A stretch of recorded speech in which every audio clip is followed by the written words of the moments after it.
प्रियतम है, बड़ी दुर्लभ है, और इसको प्राप्त करके क्या मिलता है, इसके लिए महात्मा श्री सूत जी श्रवण करा रहे हैं कि एक बार श्री नारद जी महाराज वृंदावन के किनारे पर विचरण करते हुए उनकी भेंट देवी भक्ति से हुई।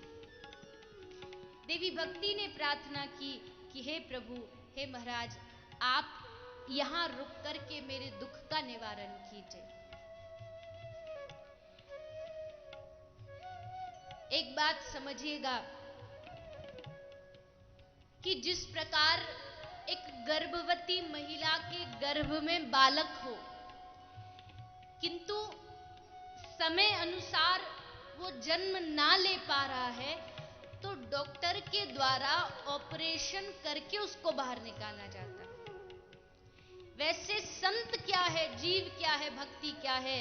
बोले हर एक जीव के अंदर भक्ति विद्यमान तो है, लेकिन वो बाहर नहीं निकल पा रही है। तो क्या होगा? बोले जब उसको कोई संत रूपी वैद्य आकर के ऑपरेशन करेगा, सत्संग रूपी औजार लेकर के, तो जो भक्ति हमारे भीतर है उसका हमारे भीतर से जन्म हो जाएगा, प्रागट्य हो जाएगा। तो उस भक्ति के जन्म के लिए कौन आवश्यक है? बोले भक्ति के जन्म के लिए एक संत का होना परम आवश्यक है। जब वो संत कृपा करेंगे, तब संत की कृपा से हमारे भीतर जो भक्ति छुपी हुई है, वो छुपी हुई भक्ति का बाहर प्रागट्य हो पाएगा। और संत कौन है? संत की पहचान क्या है? धोती पहनी हो, प्रवचन करता हो, दाढ़ी हो, जटा हो, ये संत हैं? बोले ये लक्षण है संत के, पर ये साधारण लक्षण है। असाधारण लक्षण क्या है? बोले सबसे पहला संत का लक्षण है शांतम, एकदम शांत हो। इतना शांत हो कि कोई अशांत भी वहां पहुंचे तो उसके सानिध्य में जाकर के वो भी शांत हो जाए। जैसे आप एक फूलों के बगीचे में घुसते हो और जब वहां से वापस निकलते हो तो न चाहते हुए भी तुम्हारे कपड़ों के ऊपर उस पुष्पों की, गुलाब की खुशबू आ जाती है। तो जब किसी संत की महफिल में घुसो तो भले तुम जैसे हो, पर जब वहां से निकलो तो उस संत की खुशबू तुम्हारे ऊपर भी झलकनी चाहिए। कथा का फल क्या है? कथा की सफलता क्या है? कथा की सफलता ये नहीं है कि कितने लोग थे, कितनी व्यवस्थाएं थी, कितना टेंट था, माइक था। कथा की सफलता ये है कि भले तुम पहले दिन इस पंडाल में गलत शब्द बोलते हुए, गाली देते हुए घुसो, लेकिन जब कथा के अंत में तुम इस पंडाल से बाहर निकलो तो तुम्हारे मुख पर भी राधे राधे होना चाहिए, निताई गौर हरि बोल होना चाहिए। शांतम, शांतम भी सहज शांत, कोई योजना बना करके शांत बनने का नाटक करे वो नहीं, तो उसकी तो पोल पट्टी फिर बड़ी जल्दी खुल जाती है कि तुम शांत हो नहीं और शांत बनने की प्रयास करते हो कि देखो हम शांत हैं। ऐसा नहीं, सहज शांत। शांताकारम भुजग शयनम पद्मनाभम सुरेशम। दूसरा, सहन शक्ति हो उसके अंदर, सहनशीलता, कि कोई कुछ भी कहे, कुछ भी हो, वो एकदम सहनशील हो, एकदम उसके अंदर सहन शक्ति हो। ये संत का लक्षण है। तीसरा लक्षण है उसकी आंखों में निर्मलता होनी चाहिए। तुम किसी संत के पास जाओ और उसकी आंखों का दर्शन करो तो अपने आप दिख जाए कि हाँ, इसकी आंखों में प्रेम है, इसकी आंखों में सरलता है, विनम्रता है। संत को पहचानने के लिए उसके आंखें ही काफी, उनके नेत्र काफी। आदमी की पहचान करनी हो ना आपको, किसी की भी, तो आप उसके नेत्रों से पहचान सकते हो। किसी के नयन बड़े टेढ़े होते हैं, इधर उधर जासूसी जैसे देखते हैं। किसी किसी के नजर एकदम शांत होती है कि आप देखो तो एकदम शांति में आप पहुंच जाते। वही संत का पहचान है, आंखों की निर्मलता। और अगला संत का स्वभाव है मौन। मौन यानी ऐसा नहीं कि मौन धारण करे, किंतु उसका स्वभाव है कि ज्यादा ना बोले। सिर्फ जो काम की वार्ता हो वो बात की, उसके बाद खत्म। ज्यादा बोलना ये संत का लक्षण नहीं, ये तो नेतागिरी का काम है। नेतागिरी में वही जीत सकता है जिसको ज्यादा बोलना आता हो।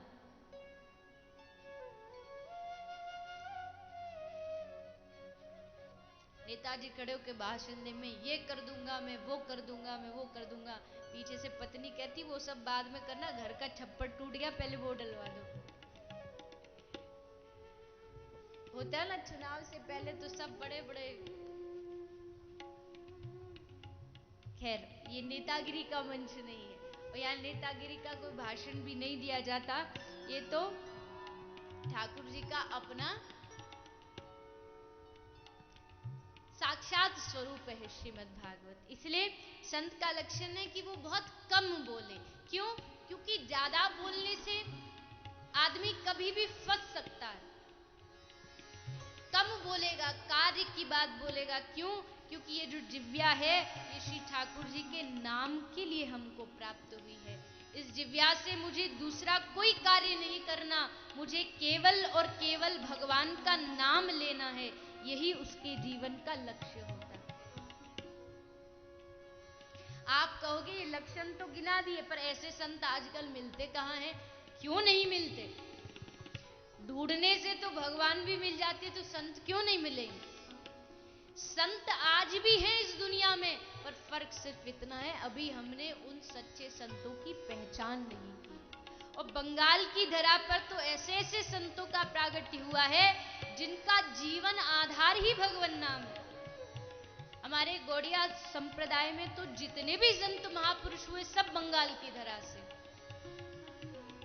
सड़ गोस्वामी, रूप गोस्वामी, सनातन गोस्वामी, जीव गोस्वामी, ये सब बंगाल की धरा से हुए। और ऐसे ऐसे संत महापुरुष हुए जिन्होंने भगवान की भक्ति के लिए सब कुछ त्याग दिया। जीव गोस्वामी, सनातन गोस्वामी जो हुसैन शाह के दरबार में संतोष देव और अमर देव के नाम से कार्य करते थे, वेशभूषा भी उनके जैसी पहनते थे। किंतु जब चैतन्य महाप्रभु से भेंट हुई तो ऐसा भीतर हरि नाम की लहर दौड़ी कि सब कुछ त्याग करके एक कंबल तक भी महाप्रभु जी ने कह दिया कि जब तक ये कंबल तक का मोह है तुम्हें भगवान नहीं मिल सकता। कंबल तक को त्याग करके वो वृंदावन की भूमि पर चले गए, और उस वृंदावन की भूमि पर जाके मधुकरी मांग के, रोटी मांग मांग करके खा करके उन्होंने अपना जीवन व्यापन किया।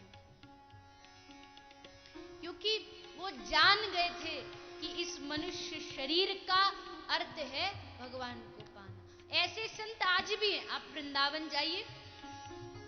हमारी कमी ये है कि हम तीर्थों में जाते हैं, पर तीर्थों में भगवान का दर्शन करने जाते हैं।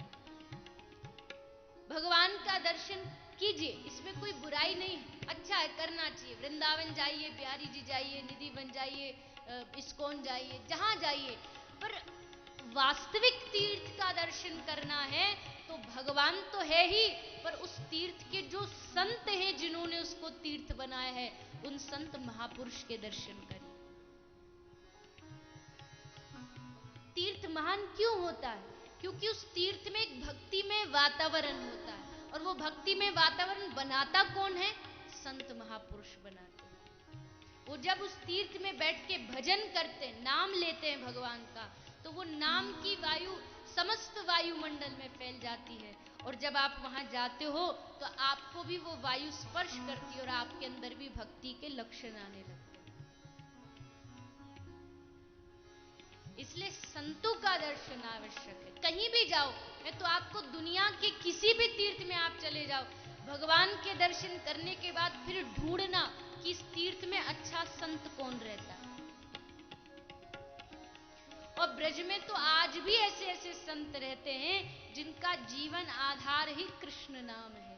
वो जीते ही केवल भगवान नाम के लिए। भोजन मिले ना मिले, रूखा सूखा जो मिले खा लेते हैं और बस ठाकुर जी का नाम गुणगान करते हैं।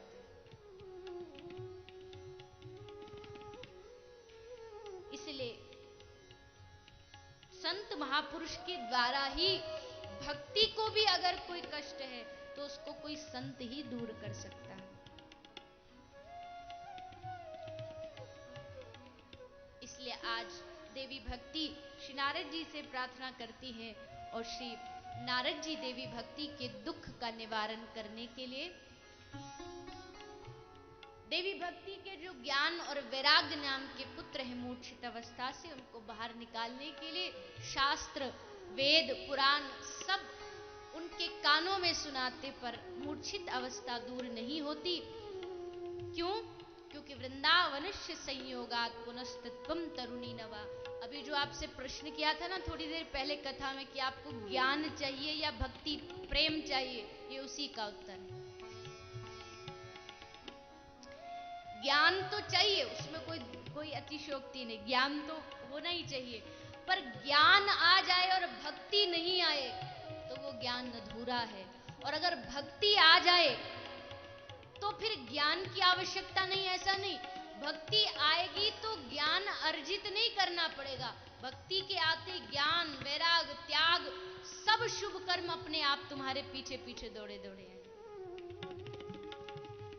आपको उनके पीछे नहीं भागना पड़ेगा, वो आपके पीछे पीछे भागे। इसलिए कथा का फल ज्ञान नहीं है। ज्ञान तो तुम पुस्तक पढ़ के भी प्राप्त कर सकते हो। कथा का फल प्रेम है। प्रेम मिलना बड़ा मुश्किल है। दुनिया में ज्ञानी बहुत हुए पर सच्चे प्रेमियों की गिनती थोड़ी कम है। ज्ञानी बहुत है, प्रेमी कोई कोई प्रभु का जो कृपा पात्र हो वो प्रेमी बन सकता है। इसलिए भगवान से जब मांगने की बारी आए ना तो भगवान से केवल प्रेम और भक्ति मांगना। और प्रेम और भक्ति को प्राप्त करना है तो प्रेम और भक्ति का जो स्थान है वो सबसे अच्छा, प्रेम का स्थान कौन सा है? प्रेम का स्थान कौन सा है? प्रेम का स्थान है श्री धाम वृंदावन। क्यों? क्योंकि वहां स्वयं श्री राधा कृष्ण साक्षात जो प्रेम स्वरूप हैं, उन्होंने आकर के वहां दिव्य लीलाएं की। इसलिए वृंदावन का स्वरूप प्रेम स्वरूप है। आज भी श्री ऐसी एक कथा आती है, अकबर को एक बार श्री हरिदास ठाकुर की संगीत को सुनने की इच्छा जागी। तो तानसेन उनके दरबार में सुनाया करते थे संगीत। तो उसने तानसेन से प्रार्थना की, अकबर ने तानसेन से प्रार्थना की कि आप मुझे हरिदास ठाकुर का संगीत एक बार सुना दीजिए। तानसेन ने कहा नहीं नहीं महाराज, हमारे महाराज श्री ऐसे किसी को भी नहीं सुनाते। उनकी तो अपनी मौज है, जब मौज आ जाए तो गाने लगे दो के सामने भी, और मौज नहीं है तो दुनिया का कोई बड़े से बड़ा राज आ जाए तो नहीं सुनाए। अकबर ने फिर भी प्रार्थना की कि मैं राजा बन के नहीं, साधारण व्यक्ति बन के उनके पास जाऊं। तानसेन ने कहा ठीक है, अकबर को लेके आ गए। लेकिन अकबर को समझा दिया तानसेन ने कि देखो जब तुम वहां जाओ और हरिदास ठाकुर गा रहे हैं तो बीच में दाद मत देना, मतलब वाह वाह मत करना, क्योंकि वो हमारे महाराज श्री को पसंद नहीं, उसे विघ्न हो जाता, वो अपनी मस्ती में गाते।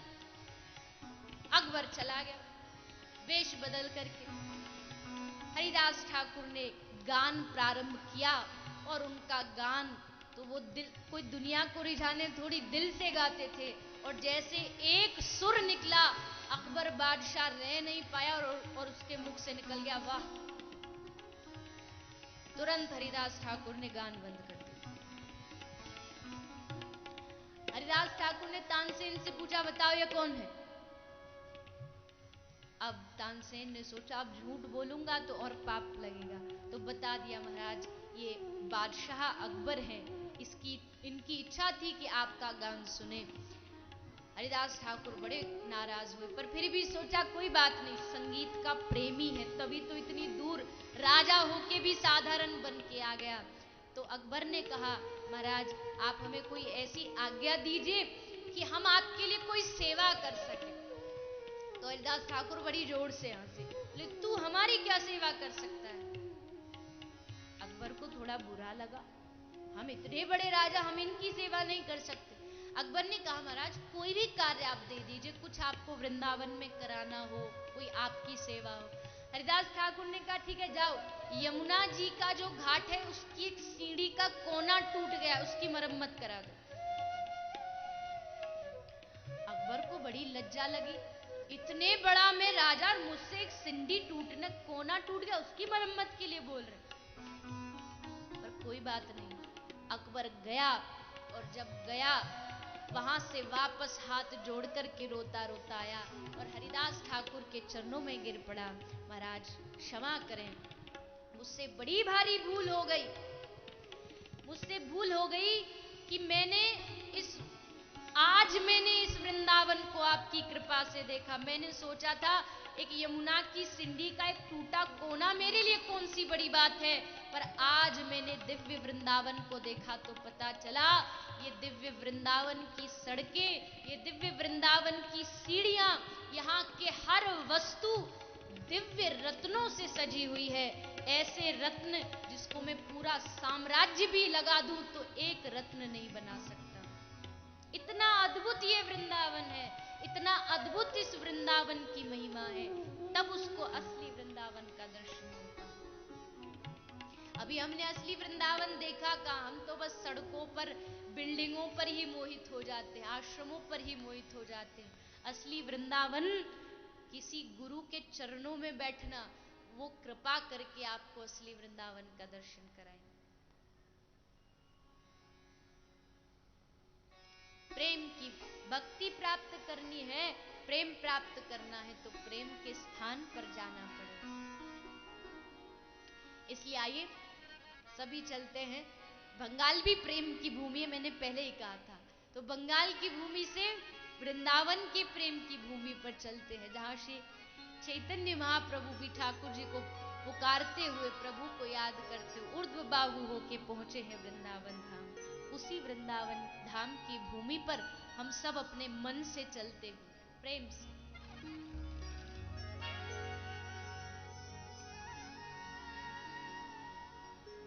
सभी मिलकर के गाते हैं। मन बस गयो नंद किशोर,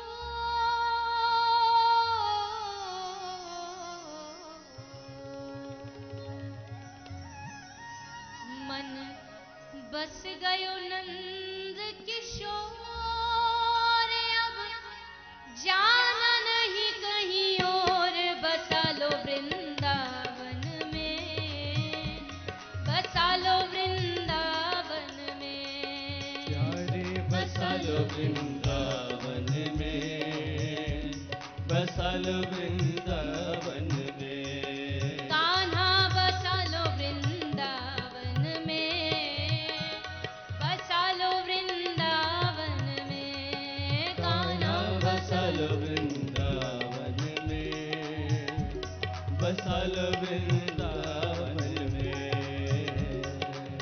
ओ मन बस गयो नंद किशोर,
दिया अब जीवन तो है, सौंप दिया अब जीवन तो है, सौंप दिया अब जीवन तो है, राखो जिस विधि रखना है, राखो जिस विधि रखना वो है, राखो जिस विधि रखना मोहे, राखो जिस विधि रखना वो है। तेरे दर पे पड़ी हूँ सब छोड़,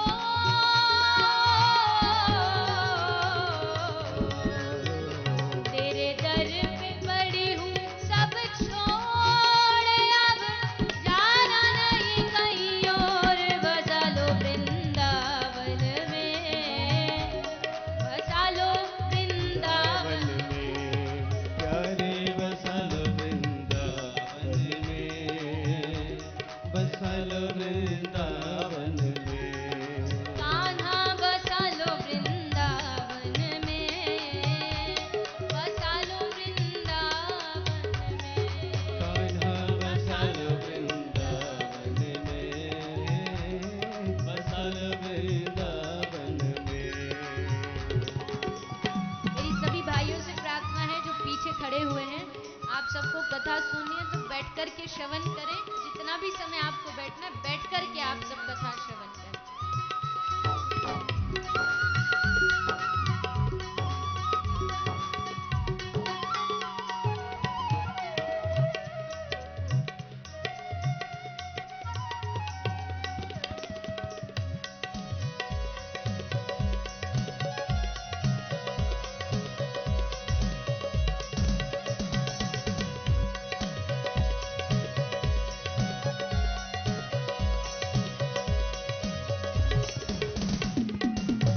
चाकर बन कर सेवा करूंगी, चाकर बन कर सेवा करूंगी, चाकर बन कर सेवा करूंगी, चाकर बन कर सेवा करूंगी, मधुकरी मांग कलेवा करूंगी, मधुकर मांग कलेवा करूंगी, मधुकरी मांग कलेवा करूंगी, मधुकर मांग कलेवा करूंगी, तेरे दर्श करूंगी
भगवान की ब्रजभूमि, वहां प्रेम का साक्षात वास है। इसलिए भक्ति की प्रधानता हमारे शास्त्रों ने इसलिए बताई है कि भगवान को प्राप्त करना है तो प्रेम की आवश्यकता है। प्रेम के द्वारा भगवान को प्राप्त किया जा सकता है, और प्रेम प्राप्ति के लिए ज्ञान से अधिक भक्ति की आवश्यकता है। भक्ति का अर्थ है अपने आप को भगवान, भक्ति जो है वो भज धातु से निष्पन्न होती, यानी सेवा। सेवा मनुष्य की भी, लोग कहते हैं कि भजन का अर्थ है सेवा, वो बात भी सत्य है, एक अर्थ ये भी है, किंतु सेवा यानी श्री ठाकुर जी की सेवा, उनके लिए जीवन जीना, उनके लिए जीवन व्यापन करना, उनकी सेवा करना। अब भक्ति जीवन में आएगी, किसके जीवन में आएगी?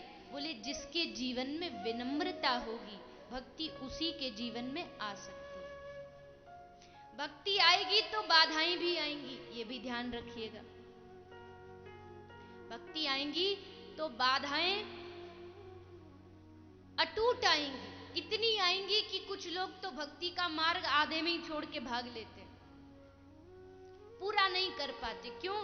क्योंकि भगवान इतनी उसकी परीक्षा लेते हैं कि उसका जो विश्वास है वो चल नहीं पाता, विश्वास टूट जाता है। लोग कहते हैं ना हमारा विश्वास भगवान से उठ गया, पर ध्यान रखिएगा, विश्वास या तो होगा पूर्ण या होगा ही नहीं, विश्वास कभी अधूरा नहीं हो सकता। फिर एक बात भक्ति में ये भी ध्यान रखिएगा कि भक्ति में वो ही आगे बढ़ सकता है जिस व्यक्ति के अंदर दुनिया के ताने सुनने की हिम्मत हो, दुनिया की गालियां सुनने की हिम्मत हो, क्योंकि जो भक्ति में गया उसको खूब गालियां मिली। आप सोचो कि बाबा जी बनना बड़ा आसान काम है, आराम से चकाचक खाते हैं पीते हैं बढ़िया रहते हैं टनाटन, पर गालियां कितनी उन भक्तों को मिली, अपशब्द कितने उन भक्तों को मिले, ये कभी सोचा?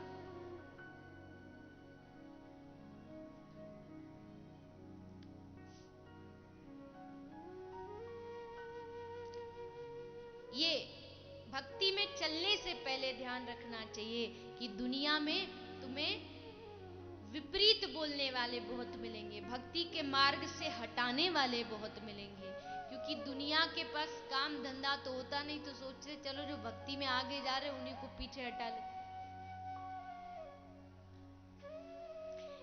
एक कहावत आती कि कोई दो आदमी आपस में लड़ाई कर रहे थे, दो आदमी आपस में लड़ रहे थे, बड़ी जोर जोर से आपस में लड़ रहे हैं। अब झगड़ा होता है तो वहां भीड़ अपने आप इकट्ठी हो ही जाती है, तो भीड़ इकट्ठी थी, आपस में लड़ाई कर रहे हैं। तो लड़ते लड़ते एक आदमी कहता है दूसरे से जिससे लड़ाई हो रही है कि तू ज्यादा मत बोल, देख बहुत बोल रहा है, तू ज्यादा बोला तो ऐसा मारूंगा कि तेरे 32 के 32 बाहर आ जाएंगे। दूसरा बोला कि तू भी ज्यादा मत बोल, मैंने मारा तो 64 की 64 बाहर आ जाएंगे। अब सब एक दूसरे का चेहरा देख रहे हैं, तो भीड़ में से एक आदमी निकल के आया, उसने कहा भाई साहब एक बात आप बताएंगे, चलिए लड़िए तो बाद में, पहले ये बता दीजिए 32 दांत तो हमने सुने पर 64 तो हमने आज तक नहीं सुने, आप कैसे बोले कि 64 बाहर निकाल दूंगा? उस आदमी ने कहा जब हम लड़ाई कर रहे हैं और इतनी भीड़ खड़ी है तो मुझे पता है बीच में जरूर कोई ना कोई बोलेगा, इसलिए 32 और उसके और 32 इसके, क्योंकि दुनिया न बोले ऐसा हो नहीं सकता। चाहे तुम अच्छा काम करो चाहे बुरा काम करो, बोलने के लिए तो दुनिया अवश्य बोलेगी। इसलिए भक्ति मार्ग कठिन भी है, पर अगर भगवान की कृपा मिल जाए और भगवान पर विश्वास हो जाए तो ये भक्ति मार्ग बहुत सरल भी है।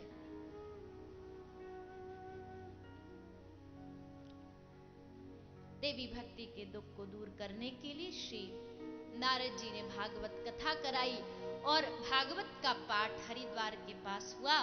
सभी ने, ज्ञान वैराग ने भी कथा सुनी और कथा श्रवण करने से ज्ञान वैराग की मूर्छा अवस्था दूर हुई। यानी भागवत कथा ने ज्ञान वैराग का भी उद्धार कर दिया। ये ऐसी पवित्र पावन कथा है। इसी प्रसंग में श्री सुखदेव गोस्वामी, श्री सूत जी 88,000 ऋषियों को एक और प्रसंग श्रवण कराते हैं। श्रवण आया कि आत्मदेव नाम के ब्राह्मण, जो भगवान के परम भक्त हैं, परम विद्वान हैं, जिनकी एक पत्नी जिसका नाम धुंधली है, किंतु आत्मदेव ब्राह्मण की संतान प्राप्ति न होने के कारण आत्मदेव ब्राह्मण बड़े दुखी हैं। एक संत के शरण में गए। संत ने कृपा की, प्रसाद स्वरूप फल दिया कि इसको अपनी पत्नी को खिलाना, किंतु धुंधली ने यह फल नहीं खाया। विचार किया कि फल को खाऊं, क्यों खाऊं, गर्भवती महिला को तो इतने कष्ट होता है, तो मैं उस कष्ट को क्यों झेलूं।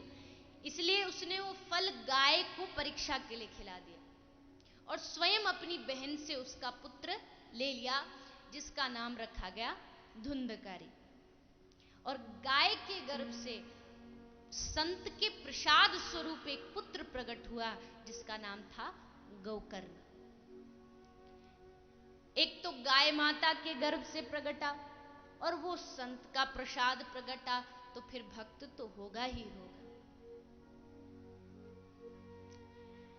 क्योंकि गाय का तो आप साधारण वत्स भी देखें तो वही इतना वात्सल्य से भरा हुआ है, तो ये तो संत है, संत का प्रसाद है और ऊपर से गाय का पुत्र है, तो वात्सल्य है, प्रेम है, भक्ति है, अटूट श्रद्धा है। पर धुंधकारी इतना ही उल्टा है, गलत कार्यों में मन है, उल्टे सीधे कार्य करना, अधर्म करना, पाप करना, यही उसकी प्रवृत्ति है। आत्मदेव ब्राह्मण बड़े दुखी हुए। पहले सोच रहे थे बेटा हो जाए, बेटा हो जाए, बेटा हो जाए, तो अब सोचते भगवान ने सब बेटा क्यों दिया। एक दिन सोचा घर द्वार को छोड़ के चला जाऊं, पर जाऊं कैसे, वैराग तो है नहीं। मन सोच रहा है मैं चला गया तो ये घर का पालन पोषण कौन करेगा।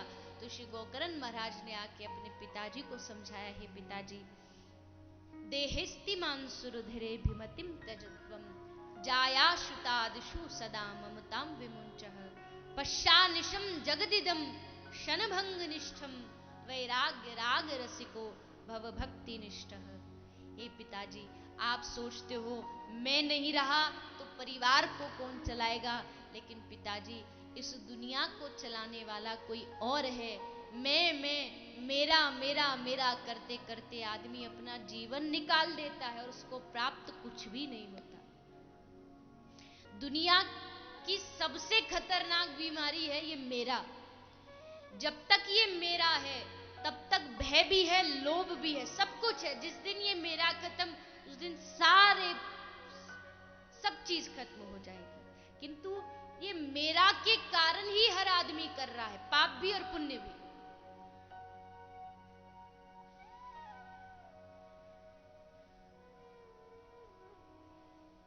एक आदमी ट्रेन में चढ़ता है तो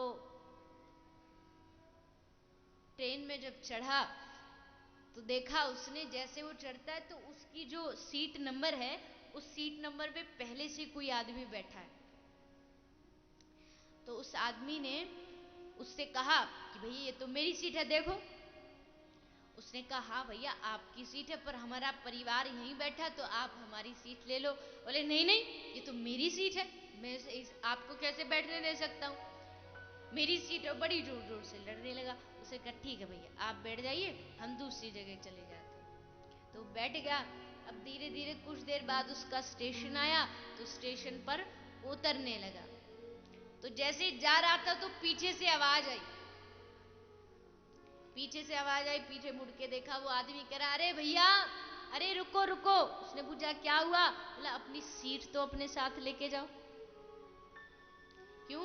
बोले तुम ही कह रहे थे मेरी सीट है, मेरी सीट है, तुम मेरी सीट को छोड़ के क्यों जाते हो, अपने साथ ही लेके जाओ। यही दुनिया की रीति है। कुछ देर की यात्रा है, पर वहां अपनी रिजर्वेशन जमा के बैठ जाते हैं। मेरा घर, मेरा घर, मेरा परिवार। ओ मेरा मेरा करते करते जब दुनिया से जाते हैं तो फिर वो सीट वहीं के वहीं छोड़ के जानी पड़ती है। और उस सीट को जहां तुम छोड़ के जा रहे हो ना, उस सीट पर फिर कोई दूसरा आके बैठेगा और फिर वो अपना हक जमाएगा। दादाजी चले गए, अब पिताजी हक जमा रहे, पिताजी चले गए, फिर उनका बेटा हक जमाएगा। मेरा घर है।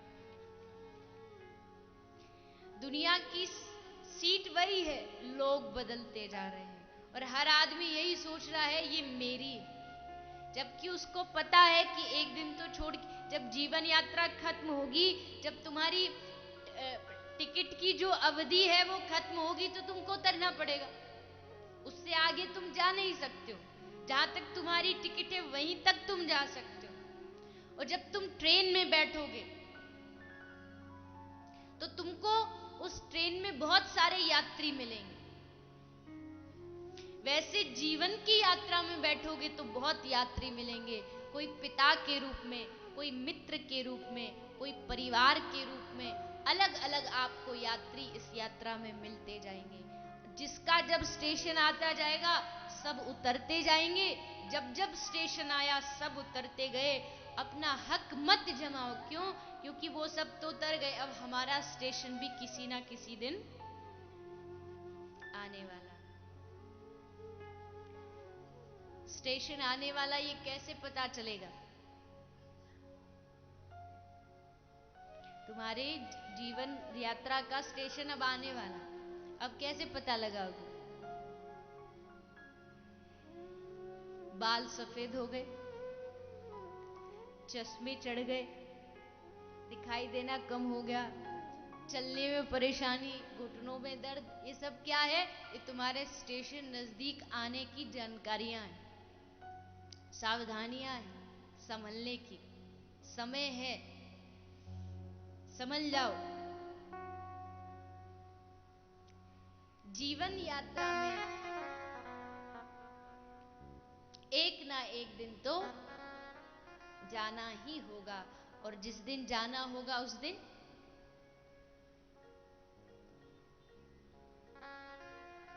जाएगा जब यहाँ से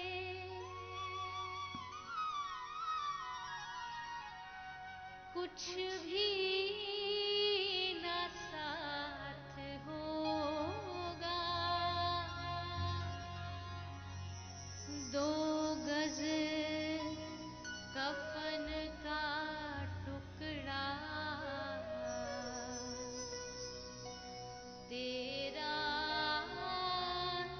लिबास होगा, 2 गज कफन का टुकड़ा तेरा लिबास होगा। कंधे पे धर ले जाएं परिवार वाले तेरे, कांधे पे धर ले जाए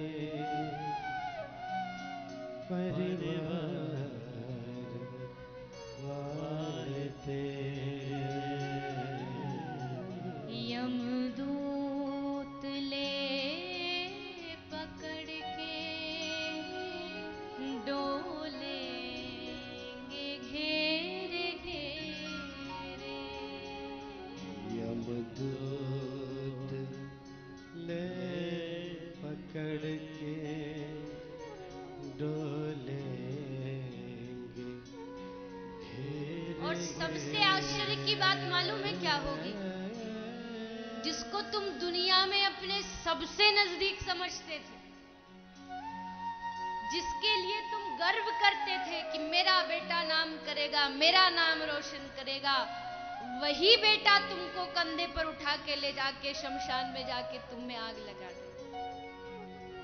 वही मेरा बेटा तुमको वहां छोड़ करके आएगा। ज्यादा देर तक शरीर मरा हुआ देह शव अगर घर में पड़े रहने लगे तो पत्नी भी डरने लगती है कि अब ले जाओ।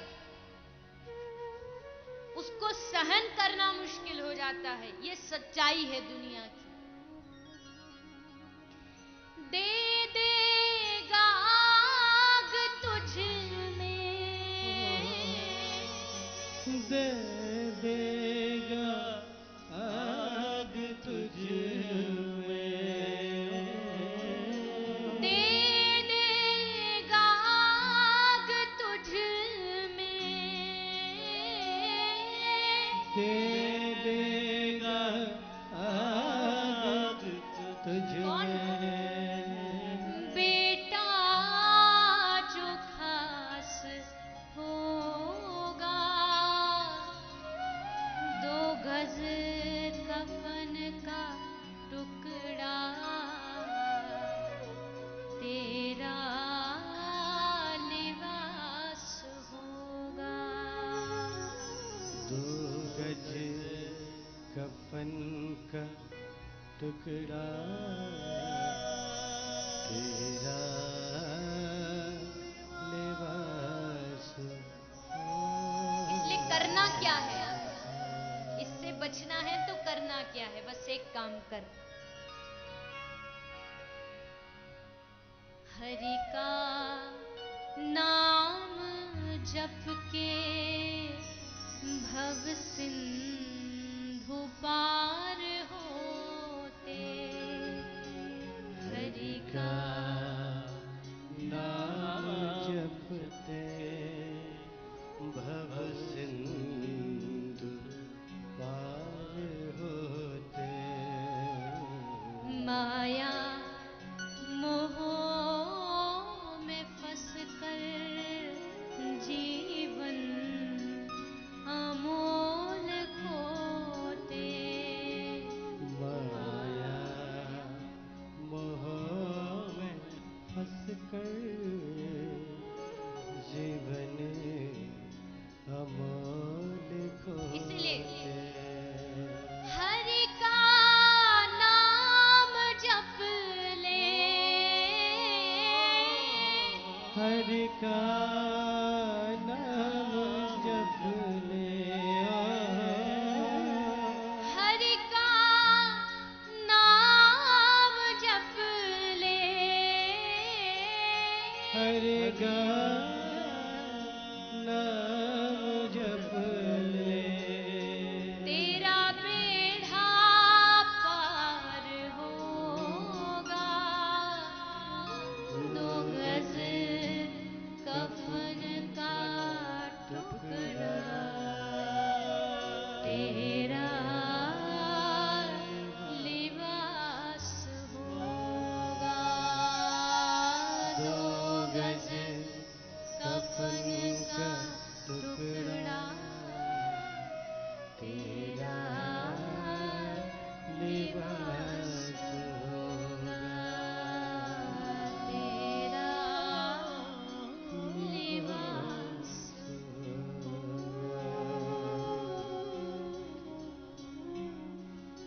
मिट्टी में मिले मिट्टी, बाकी की खाक होगी। सोने सी तेरी काया, जल कर के राख होगी। दुनिया को त्याग तेरा, मरघट में वास होगा।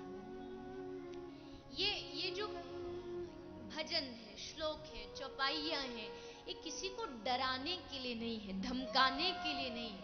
ये चेताने के लिए, चेतावनी देने के लिए। अभी भी समय है, अभी भी जाग जाए प्राणी। अभी भी तू उसको प्राप्त कर सकता है जो तेरे जीवन का लक्ष्य है। तू अगर चाहे तो उस भगवान को अभी भी रिझा सकता है। आप जब किसी आदमी से पूछो कि भैया कैसा जीवन चल रहा है, तो कई लोग उत्तर देते हैं कि भगवान की अति कृपा है। अब आप उनसे पूछो भगवान की कृपा का आप कैसे नापते हो कि ये भगवान की कृपा? आपको अच्छा घर मिल गया, ये भगवान की कृपा है। आपको अच्छी गाड़ी मिल गई, ये भगवान की कृपा है। आपको धन मिल गया, ये भगवान की कृपा है। बोले नहीं नहीं, ये तो साधारण कृपा है। असली कृपा क्या है? बोले असली कृपा मरने से पहले अच्छा घर बना लिया, ये नहीं। मरने से पहले गाड़ी कमा ली, ये नहीं। मरने से पहले बहुत सारी फैक्ट्रियां खड़ी कर ली, ये नहीं। जब तक मरने से पहले तुमने स्वयं श्री ठाकुर जी को नहीं रिझा लिया, तब तक तुम्हारे जीवन का लक्ष्य पूरा नहीं हो सकता। असली कृपा क्या? बोले मरण से पूर्व तुम उस ठाकुर को रिझा लो। न जाने अगले जन्म में मनुष्य जीवन मिले न मिले, न जाने अगले जीवन में श्री चैतन्य महाप्रभु का सानिध्य मिले न मिले, न जाने अगले जन्म में इस धरा पर, इस भारत भूमि पर जन्म हो न मिल हो। इसलिए समय है तो आज है, अभी है, इसी क्षण है। उस क्षण ही भगवान नाम में लग जाना चाहिए। इसलिए गोकर्ण महाराज ने अपने पिताजी को उपदेश दिया। पिता की आंखें खुली, तब मन में आया कि हाँ, पुत्र ठीक कह रहा। कब तक इनके लिए रोएगा? कब तक मेरा बेटा करता करता जीवन निकल जाएगा? अब समय है भजन करने का। गंगा सागर जाकर के आत्मदेव ब्राह्मण ने अपने मन को भगवान में लगा दिया। कथा आदि लंबी आई। किस प्रकार धुंधकारी का उद्धार कराने के लिए श्री गोकर्ण महाराज ने अपने गांव में कथा रखाई, और उस कथा के श्रवण करने से श्री गोकर्ण महाराज ने जो कथा कराई है उसको धुंधकारी ने श्रवण किया और उसका उद्धार हुआ। इसके उपरांत श्री सूत जी भागवत श्रवण करने की विधि श्रवण कराते हैं कि भागवत कैसे सुननी चाहिए। तो भागवत में लिखा, सदा सेव्या श्रीमद् भागवती कथा यस्या श्रवणा मात्रेन हरिश्चित्तम समाश्रेत। भगवान की कथा के लिए कोई नियम नहीं है, भगवान की कथा के लिए कोई बंधन नहीं है। भगवान की कथा तो जब मिल जाए, जहां मिल जाए, जहां मौका मिल जाए, बस सुन लो। आप कहो कि विधान है कथा तो भूखे रह के सुननी चाहिए, भूखे रह के कहनी चाहिए। अब हमारी सामर्थ्य नहीं कि हम भूखे रह के कथा सुना सकें, भूखे रह के सुन सकें, तो क्या हो, फिर तो कथा नहीं सुन सकते। बोले कैसे भी रहो, तुम भोजन करके कथा सुनना चाहते हो, भोजन करके सुनो। तुम फलहार करके सुनना चाहते हो, फलहार करके सुनो। तुम ऊपर बैठ के सुनना चाहते हो, ऊपर बैठ के सुनो। जमीन पे बैठ के सुनना चाहते हो, जमीन पे बैठ के सुनो। तुमको स्टेज पर बैठ के सुनना है तो यहाँ बैठ के सुन लो। कुछ लोगों को लगता है, ये तो वक्ता तो मौज में रहते, ऊपर बैठे रहते, सारी व्यवस्था मिलती, हम जमीन पर बैठते हैं। ये तो भैया व्यवस्था है, थोड़ी ऊंची नीची होती है, पर ये बात तो सत्य है कि कथा श्रवण के लिए विधान सिर्फ इतना है कि तुम कथा में भाव को लेके आओ और श्रद्धा से सुनो। थोड़ी अनुशासन तो बनाना ही चाहिए, उसमें कोई प्रश्न ही नहीं है। मेरी वजह से किसी को कोई परेशानी ना हो। कुछ लोग ऐसे होते, आएंगे कथा के सबसे लास्ट में, पर बैठेंगे सबसे आगे, पूरी भीड़ को चीरते हुए सबसे आगे बैठेंगे। उससे क्या होगा, फिर पूरी कथा का जो ध्यान है वो उसी की तरफ जाएगा। और आते भी ऐसे नहीं कि आराम से आके शांत पूरा हाय हेलो करते आते हैं। सब अपने रिश्ते, जो बीच में रिश्तेदार मीठे, सब उनसे बात करते, सबसे आगे आके बैठे। कुछ लोग ऐसे होते हो 3 घंटे में 10 बार तो पैर बदले। तो जैसे वो घड़ी का पेंडुलम होता है ना, हिलता रहता है, कभी कमर दुखेगी, कभी प्यास लगेगी। ये कौन है? ये वो है जिनका लक्ष्य कथा से भक्ति नहीं, जिनका लक्ष्य कथा से कोई और मांग है, संसारिक वस्तु। वो बस आए कि हमारी इच्छाएं पूरी हो जाए, उनका लक्ष्य भगवान नहीं है। शांति से आइए, शांति से बैठिए, अनुशासन बनाइए, आवाज ना हो, ताकि मैं कथा ना सुन पाऊं वो तो अलग बात, पर मेरी वजह से कोई दूसरे को कथा में विघ्न ना हो। क्योंकि अगर उसको विघ्न हो गया तो मुझे पाप का भागी बनना पड़े कि मैंने उसको कथा से दूर कर दिया। कथा एक क्षण भी जब कथा से दूर ना हो तब समझिए कि हाँ, अब आपने सचमुच वास्तविकता में भगवान के चरणों तक पहुंचने के लिए प्रयास किया। इसलिए विधि नहीं, विश्वास और प्रेम की कथा में आवश्यकता है। कोई भी दिन, कोई भी घड़ी, कोई भी मुहूर्त भगवान की कथा के लिए शुभ है। किसी भी समय भगवान का नाम हो सकता है, ऐसा श्री सूत जी के द्वारा भगवान के इस सुंदर भागवत के श्लोक के द्वारा श्रवण कराया गया है। आगे प्रथम स्कंद की कथा आती है, उसको आप हम सब श्रवण पान करें। उससे पूर्व सभी कुछ क्षणों के लिए सूचना प्राप्त करते हुए फिर आप हम सब आगे अग्रसर होंगे। सभी से प्रार्थना है अपने अपने स्थान पर बैठे रहेंगे, कोई भी अनुशासनहीनता न करे, अपने स्थान से खड़े ना हो, जहां है बैठ करके श्रवण करें। राधे राधे। एक बार सभी लोग दोनों हाथ उठा के बोलिए वृंदावन बिहारी लाल की जय। बड़ी ही पावन रसमय कथा हम सभी श्रवण कर रहे हैं। सबसे पहले तो वैसे तो आप सभी को ज्ञात ही है कि कथा का समय दोपहर 3 बजे से है, 3 बजे से 6:15 बजे तक। साथ ही मैं निवेदन करूंगा कि आप सभी आज तो काफी कलश यात्रा भी हम सभी ने दर्शन किए, लेकिन कल से आप सभी समय पर पधारेंगे।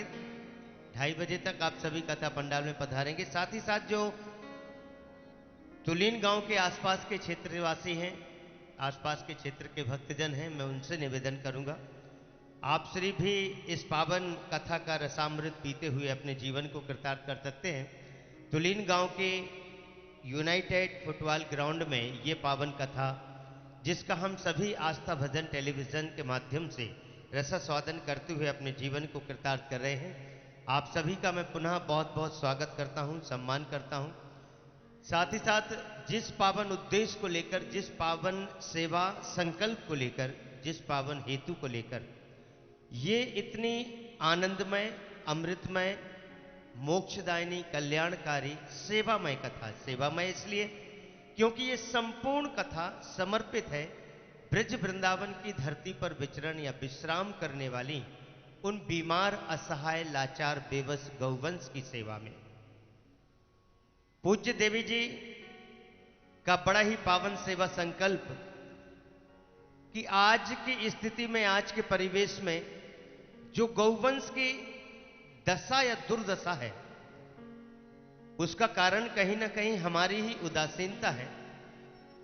लेकिन यदि हम चाहें, यदि हम सोच लें, यदि हम दृढ़ संकल्प कर लें और थोड़ा सा आगे बढ़ते हुए कदम से कदम मिलाकर, कंधे से कंधा मिलाकर गौ माता की सेवा का वो पावन संकल्प लें, तो निश्चय ही गौवंश को, गौ माता को वही सम्मान, वही सत्कार, वही श्रद्धा, भक्ति, आस्था और वो सारी चीजें मिल सकती हैं जो प्राचीन काल में प्राप्त थीं, या जिसके लिए भगवान श्री कृष्ण ने स्वयं लीला के माध्यम से हमें ये ज्ञात कराया कि हमारी गौ माता, हमारा गौधन इस भारत के लिए ही नहीं बल्कि संपूर्ण विश्व के लिए सबसे बड़ी पूंजी है।